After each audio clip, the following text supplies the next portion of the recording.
Olá, hoje é sexta-feira, 30 de outubro de 2020. Eu sou Leila Andruweit e essa é a segunda edição do Boletim de Notícias da DW Brasil, transmitido diretamente da Alemanha.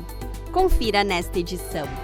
Forte terremoto atinge a Turquia e deixa mortos e feridos. Nova Zelândia aprova a legalização da eutanásia. Muçulmanos protestam contra a França. Um forte terremoto de magnitude 6,6 na escala Richter atingiu a cidade turca de Izmir nesta sexta-feira. Segundo a Autoridade de Gerenciamento de Desastres e Emergências do país, os tremores ocorreram a 16 quilômetros de profundidade. O terremoto deixou vários prédios destruídos. Segundo o governo turco, os danos ainda estão sendo avaliados. Os tremores foram sentidos em cidades próximas e também em Istambul, que fica a mais de 500 quilômetros de distância de Izmir. Imagens mostravam carros soterrados pelos escombros e pessoas em pânico.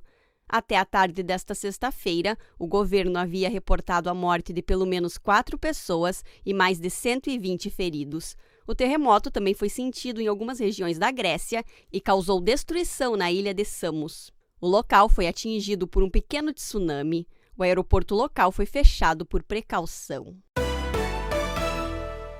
A Nova Zelândia se tornou nesta sexta-feira o primeiro país do mundo a aprovar em referendo a prática da eutanásia. Resultados preliminares indicam que mais de 65% dos votantes se manifestaram a favor da eutanásia. A medida permite a morte assistida em pacientes terminais adultos com uma estimativa de vida de menos de 6 meses. Para requerer a eutanásia, os pacientes devem ter acima de 18 anos e contar com a aprovação de 2 médicos. A lei foi aprovada em novembro do ano passado no Parlamento e deverá entrar em vigor em novembro de 2021. Segundo a lei, os médicos poderão administrar um medicamento letal a adultos que sejam vítimas de doença terminal que lhes cause sofrimento insuportável. No entanto, o paciente precisa fazer o pedido de forma consciente e voluntária. No mesmo referendo, os neozelandeses votaram sobre a legalização do uso recreativo da maconha. Segundo os resultados preliminares, 53% rejeitaram a medida.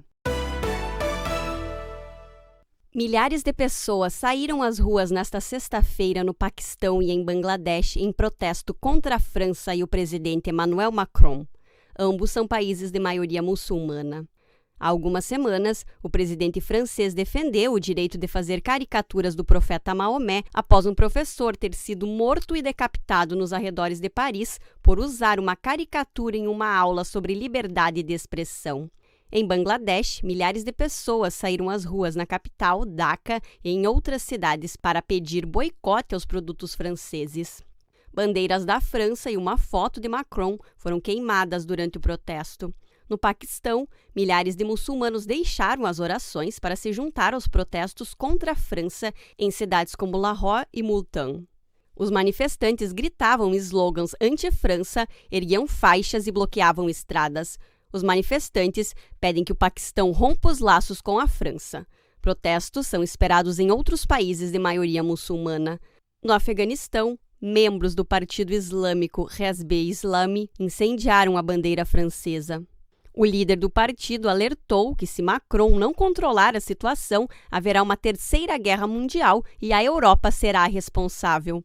Na quinta-feira, após um ataque em uma igreja de Nice, que deixou 3 mortos na França, Macron disse que o país está sob ameaça.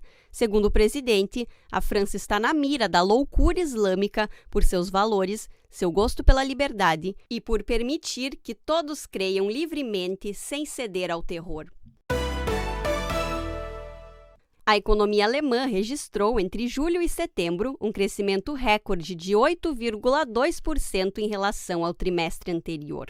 O anúncio foi feito nesta sexta-feira pela Agência Oficial de Estatísticas. No entanto, para o ano todo, o governo ainda espera um recuo de 5,5% do produto interno bruto. O crescimento no terceiro trimestre foi mais alto do que o previsto pelos economistas, mas não é uma surpresa.